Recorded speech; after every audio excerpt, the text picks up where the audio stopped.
Adrien. Bonsoir Eric. Juste peut-être un petit mot infirmerie. On a vu que Kenny Lala s'entraînait à part ce matin. Est-ce qu'il sera disponible? Et s'il y a bien Romain Fèvre qui sera aussi toujours absent. Bonsoir à tous. Kenny va être dans le groupe, mais avec la volonté de ne pas le faire participer pour ne pas prendre de risques. Après, vu qu'on est très diminué en termes d'effectifs, pour qu'il joue, il faudrait vraiment qu'il y ait une hécatombe demain. Donc j'espère que ça ne va pas continuer, parce qu'aujourd'hui, on a 7 joueurs absents. Et sur les 7 joueurs, on peut considérer qu'il y en a au moins 5 ou 6 qui sont des titulaires pas tentés. Donc c'est vrai que Kenny sera là, mais a priori pas prévu pour qu'il participe, quoi. Bonsoir Eric. Bonsoir. Du coup, est-ce que c'est l'un des matchs les plus compliqués que tu as eu à préparer? Déjà eu peu de temps par rapport au dernier, et vu cette hécatombe de blessés dont tu parlais. Et question peut-être subsidiaire, du coup, pour compléter ton groupe, est-ce que tu vas appeler des petits jeunes qui étaient donc sur la liste, qui jouent peut-être en Youth League habituellement? Ouais. Oui, certainement. Hein. Certainement le match plus compliqué. Déjà, le match de Lille était compliqué parce qu'on avait pas 7 blessés, mais 6. Et là, c'est pas qu'on a 7 blessés, mais on a 7 joueurs qui ne peuvent pas participer avec la suspension de Ludovic Ajorc. Donc, c'est vrai que pour un club comme le nôtre, avec notre effectif, voilà, c'est certainement compliqué. Maintenant, oui, on va faire venir le petit Paris, qui est un défenseur et qui ne jouera pas en Youth League, il sera dans le groupe avec nous. Donc voilà. Mais on sait qu'on peut prendre 23 joueurs. Je crois qu'on sera que 16 joueurs de champ, je pense, ou 17 et 3 gardiens. Donc on sera que 20 sur la feuille de match. Bonsoir Eric. Tu as l'habitude justement quand tu prépares tes matchs, tu nous disais que tu prévoyais déjà ton coaching avant le coup d'envoi. Alors là, est-ce que c'est possible dans un cas comme ça? Non, c'est vrai que tu peux prévoir des choses quand tu as des solutions, que tu as une visibilité sur ton effectif. Et aujourd'hui, j'en ai aucune, parce que c'est vrai que là, on est vraiment, depuis le match de Lille, à flux tendu en termes d'effectifs. Et du coup, on vit un petit peu au jour le jour. J'allais dire presque heure par heure. Donc d'ici demain, j'espère qu'il va rien se passer dans la nuit, parce que du coup, peut-être faire appel à un de vous, là, s'il y en a un qui est en forme, on ne sait jamais, hein, donc, pour participer. Mais en tous les cas, non, c'est vrai que là, aujourd'hui, on se projette sur ce match-là qu'on a préparé. Et on essaiera, avec nos armes, de pouvoir être le plus performant possible. Et puis après, dès mercredi matin, on se projettera sur la suite. Mais bon, chaque chose en son temps. J'enchaîne du coup. Est-ce que tu as déjà, j'imagine, une idée de qui va remplacer Kenny au poste de latéral droit? Est-ce qu'il y a plusieurs hypothèses? C'est quoi la numéro 1? Oui, il y a plusieurs hypothèses. Et puis, vous verrez ça quand le 11 sera annoncé. Bonsoir Eric. Bonsoir. Vous encaissez 3 buts par match en ce moment. Le PSV est une équipe qui marque beaucoup de buts. Je crois que c'est la 2e en Europe. Est-ce que vous vous attendez à souffrir demain? Oui, forcément, parce qu'on sait que c'est une très bonne équipe, qui est en grande confiance, qui est forcément une équipe qui domine largement son championnat. Je crois qu'ils ont eu 8 points d'avance au moment où on se parle. Donc, ils n'ont pas les mêmes problématiques que nous dans leur compétition nationale. Et puis après, on sait que voilà, c'est une équipe très forte, avec beaucoup de qualité, que ce soit au milieu, devant. Et je pense que c'est l'équipe qui marque le plus de buts en Europe, je crois, depuis le début de la saison. Donc voilà, ça sera intéressant de voir, entre une équipe qui défensivement est en difficulté ces derniers temps et une équipe qui est très forte offensivement, si on arrive à trouver les clés. Donc ça sera un des enseignements de ce match, et forcément ça ne sera pas simple. Comment on aborde une équipe qui a la volonté de récupérer haut, de faire un pressing, un contre-pressing assez important, comme ça avait été le cas face à Salzbourg? Ça vous avait réussi. Aujourd'hui, c'est un cran au-dessus, demain. Comment on aborde ça? Comment on aborde ça? Mais souvent, dès qu'on joue des grandes équipes, et c'était pareil pour Lille, hein, c'est une équipe qui exerce un contre-pressing aussi. Tu sais, il n'y a pas de n'y a pas de grand mystère en football. Quand une équipe, dès qu'elle perd le ballon, elle essaie de te presser pour le récupérer le plus rapidement, il faut arriver à faire les 2 premières passes qui sont capables de mettre à mal le pressing adverse. Après, il faut avoir et la qualité technique et la qualité, d'analyse du jeu, de la situation, de voir des fois un petit peu plus loin pour pouvoir sauter la première ligne de pressing. Donc voilà, c'est les enjeux toujours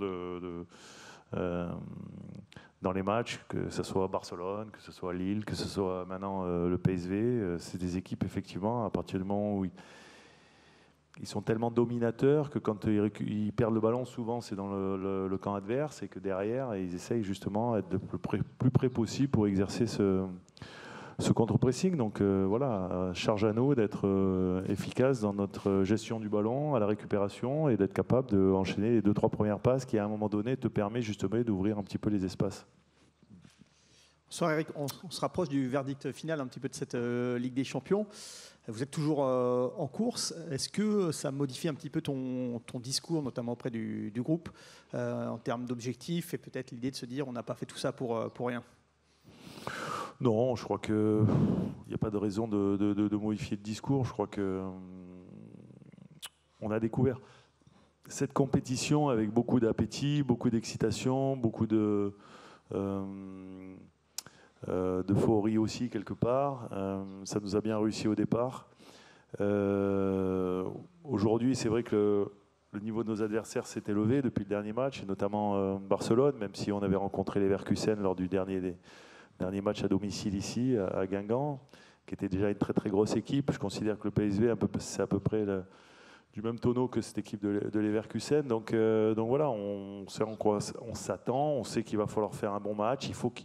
On sait aussi qu'il faut arrêter de faire des erreurs grossières, notamment défensives, pour pas justement donner des munitions supplémentaires à cette équipe. Elle n'en a pas besoin, parce qu'elle se crée beaucoup de situations, parce qu'il y a beaucoup de joueurs de talent et de qualité. On l'a dit, notamment dans la réanimation offensive. Donc à partir de là, on sait qu'il faudra faire un match plein, un match solide, pour pouvoir espérer quelque chose. Après, est-ce que ça suffira? Je suis incapable de vous le dire. Marco, bonsoir. Puisqu'on parle des petits problèmes défensifs de Brest depuis le début de la saison, comment vous le vivez en tant que gardien de but? Vous êtes évidemment aux premières loges. Vous aviez une très bonne défense devant vous la saison dernière. Cette année, c'est plus compliqué. Voilà, comment vous analysez ça, vous? C'est une très bonne question. Bonsoir à tous d'abord. En fait, je pense qu'on a quelques changements dans l'équipe, on a quelques blessures, on a un programme très dur.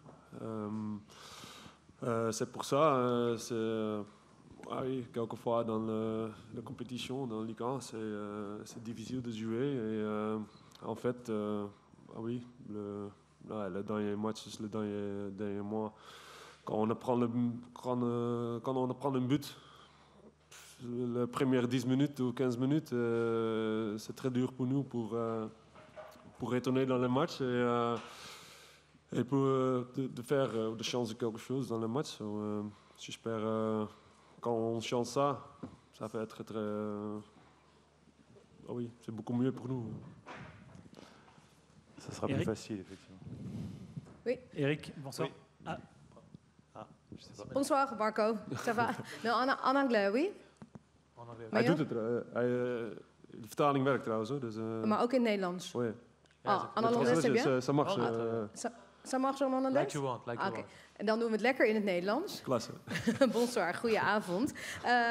Laten we beginnen met inderdaad jouw Brest. Wil je het graag laten zien ook aan... Het gaat veel over Brest de afgelopen jaren. Natuurlijk na jullie vorige seizoen. Dit seizoen in de Champions League doen jullie het goed. Après Heb je er zin in om dan tegen een Nederlandse ploeg te spelen, zodat je het weer echt aan iedereen kan laten zien? Vous êtes de nouveau dans le grand bal des champions. Comment vous voyez le fait de jouer contre une équipe néerlandaise? C'est vrai que quand on a eu PSV comme adversaire, ça m'a fait très plaisir de pouvoir jouer contre une équipe des Pays-Bas, surtout à domicile. Het is fantastisch om mais c'est fantastique op het internationale platform in de Champions League om ons jouer les Champions League pour nous, le petit Brest, pour montrer ce que nous pouvons faire et nos qualités. Déjà d'être ici, c'est un grand avantage. Comment vous voyez le PSV? C'est une équipe qui marque beaucoup. Oui, je connais le PSV comme on a très bien, bien sûr. Je sais que c'est une très forte équipe. Nous avons joué ensemble avec beaucoup de joueurs. Nous devons jouer comme un bloc en équipe. Et nous devons travailler en équipe. Et si nous faisons ça, nous pouvons faire nos occasions aussi, créer nos occasions. Et le match peut tourner dans tous les sens et on peut leur faire la vie très difficile. Et ce conte de fées, qu'est-ce que vous pouvez dire de ce conte de fées que vous vivez en ce moment? Oui, c'est vrai que historiquement, ça peut être un conte de fées, c'est superbe. Mais si nous voyons où nous étions il y a quelques mois, et maintenant, en arrivant aujourd'hui, nous voyons que nous avons déjà 10 points. C'est vrai que c'est très beau ce qu'on a déjà fait jusqu'à maintenant. Et c'est vrai que ce serait fantastique si nous pouvions passer ce tour. Et pour ça, il faut faire ce qu'il faut. Et ce serait superbe si nous y arrivions. Et voilà, nous allons écrire une histoire magnifique pour l'équipe. Eric, ici, tout au fond. Bonsoir. Alors, évidemment, tous vos problèmes d'effectifs, on imagine, vous prennent un peu la tête et vous plombent, mais est-ce qu'on garde quand même le même enthousiasme, malgré la fatigue mentale, la fatigue physique, de continuer dans cette Ligue des Champions, ce que vous faites de bien, ou est-ce que le championnat et les difficultés physiques de votre équipe vous amènent un peu à la prudence? J'espère qu'on aura le même enthousiasme, c'est l'objectif de toute façon, et je pense qu'il faut toujours aborder les matchs avec beaucoup d'enthousiasme. C'est vrai qu'on est toujours déçus, et notamment quand on perd des matchs comme le dernier, notamment à Lille, où on a l'impression de ne plus s'en vouloir qu'à nous-mêmes, parce qu'on a beau donner beaucoup de situations à nos adversaires, on leur a fait beaucoup de cadeaux, donc forcément que c'est des moments qui sont très décevants, c'est des moments qui sont difficiles des fois à digérer, mais en même temps, le fait de jouer tous les 3-4 jours, comme ce rythme qu'on n'a pas l'habitude de vivre et que l'on a actuellement, ça permet aussi de se reprocher tout de suite sur un nouvel objectif, et donc du coup de recharger les batteries et puis d'être à nouveau plein d'énergie pour le prochain challenge. Aujourd'hui, c'est cette équipe du PSV. Ça va être forcément un challenge très compliqué, mais en tous les cas, j'espère que l'équipe sera, même si elle est diminuée, très excitée et très heureux déjà de pouvoir jouer ce match-là, parce que je pense que c'est un match fantastique à jouer. Donc j'espère que quelque part, il y aura effectivement cette énergie positive. Ja. Marco, 3,5 jaar geleden begon je bij Brest. Had je toen voor mogelijk gehouden dat je nu de Champions League zou spelen met ze? Nee, dat lijkt me dat voorop stellen. Daar hebben we natuurlijk nooit aan gedacht. Nou ja, goed, in het begin toen ik hier kwam, de doelstelling is niet degraderen. Ja, goed, als je dat als doelstelling hebt, dan denk je eigenlijk niet eens na over de Champions League. Dus dat is duidelijk. Maar ja, gaandeweg vorig seizoen viel alles zo goed op hun plek. En we speelden natuurlijk hartstikke goed voetbal. En we pakten de punten die we moesten pakken. Ja, dat op een gegeven moment... nou ja, goed, de doelstelling van niet degraderen, ja, die was al in november was die al gehaald. Ja, dan ga je verder denken. En nou ja, goed, zo resulteerde dat natuurlijk voor ons nu in deze fantastische klassering. Ja, nu is de doelstelling een beetje niet degraderen uit de Champions League, denk ik. Ik sprak een fan vanmorgen en die zei het is een beetje David tegen Goliath, dit verhaal. Herken je het daarin? Nou, ja... Zo kan je het natuurlijk zien. Ja, dat is op zich natuurlijk makkelijk om zo te omschrijven als je kijkt naar de begrotingen of als je kijkt naar een absolute topploeg uit Nederland. En dan, nou ja, goed, waar wij dan normaal gesproken om spelen. Maar goed, ja. Mais bon. Ook dat sprookje is goed afgelopen voor ce conte de fées voor de kleinere continuer, ça se passe très bien pour la petite équipe. Wat merk je dat het doet met Brest, met de omgeving? Vous pensez comment ça vit dans l'équipe? Oui, c'est une grande fête pour les supporters, pour tout le monde. Tout le monde est enthousiaste. Tout le monde Je doet het zelf ook vit uitstekend pour bij la Brest. Ligue des Hoe komt Champions. het dat je hier zo goed gedijt bij deze club? Comment ça se fait que tout fonctionne si bien dans cette équipe? Et pour toi surtout? Oui, je travaille à fond, je fais de mon mieux. Et c'est vrai que j'ai connu 4 années fantastiques. J'ai acquis plus d'expérience. Et quand tu te sens très bien dans l'endroit où tu es, et tu es bien entouré par toute l'équipe, donc c'est plus facile pour avoir de bonnes prestations. Et d'évoluer. Et tout, en accumulant tout ça, et c'est ça la raison pourquoi je me sens si bien ici. Une question pour tous les deux. Brest est toujours invaincu en Champions League à domicile. Quelles vont être les clés demain pour maintenir cette invincibilité à domicile? Pas prendre un but de plus que l'adversaire, peut-être. Après, bon, on n'a fait que 2 matchs non plus, donc on ne va pas non plus se lancer trop de fleurs. Non, c'est vrai qu'il y a eu ce premier match contre Sturm Graz qui était un peu notre entrée en matière, et je pense que c'était très important de pouvoir bien rentrer dans cette compétition pour d'abord donner de la confiance, se dire qu'on n'était pas là non plus par hasard. Et puis après, il y a eu ce match contre Leverkusen qui était vraiment un adversaire de très grosse qualité, où on a souffert un moment dans le match, mais où on a été capable aussi, et surtout en deuxième période, de vraiment les bousculer. Et je pense même que sur l'ensemble du match et sur la deuxième période, on aurait même pu peut-être l'emporter. Maintenant, demain, on va rencontrer une équipe de ce calibre-là. On a un petit peu moins d'arguments sur le match de demain, mais je compte encore sur l'état d'esprit de mes joueurs, sur le groupe, sur cette force et cette cohésion pour pouvoir justement mettre en échec cette équipe du PSV. Mais quand je dis mettre en échec, c'est pas seulement bien défendre, c'est aussi être capable d'attaquer, de leur poser des problèmes, peut-être de les obliger à plus défendre qu'ils ont l'habitude de le faire, notamment dans leur championnat, où ils sont largement dominateurs. Maintenant, voilà, c'est une volonté. Est-ce qu'on arrivera à le faire? Ça, c'est encore une question qu'on n'est pas capable, à l'heure où on se parle, d'y répondre. On en parlera demain après le match. Dernière question, Laurent.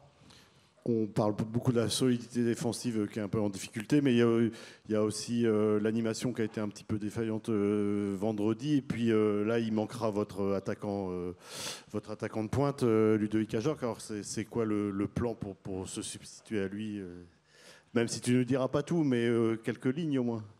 On va appeler Peter, on va lui dire qu'il vienne directement à la conférence de presse. Comme ça, je vais lui dire comment on va jouer, comment on va s'organiser, et tout ça. Et puis en plus avec Peter, je pense que comme vous avez bien travaillé le match, je pense que vous savez qu'on a une histoire commune quand même quelque part. Non, pas du tout. Ah, je pense que demain, je vais vous mettre une note aussi, parce que je vois que vous notez les entraîneurs. Donc je vais voir que je vais peut-être mettre une mauvaise note aux journalistes s'ils ne savent pas pourquoi. Vous pouvez me répondre à la question ou pas? Ah voilà, on a joué déjà tous les deux à Toulon. Donc ça, c'est le Télégraphe. Le Télégraphe a une bonne note. Le Télégraphe a une bonne note. Et donc je ne sais pas si Franck il le savait. Oui, mais que j'y avais joué également à Toulon. Ah, d'accord, ok. Et que j'ai joué dans certains clubs qu'il a entraînés également. Donc, vous voyez. Non, bien sûr, il y a des absents. Donc on fera 100 et on fera différemment peut-être.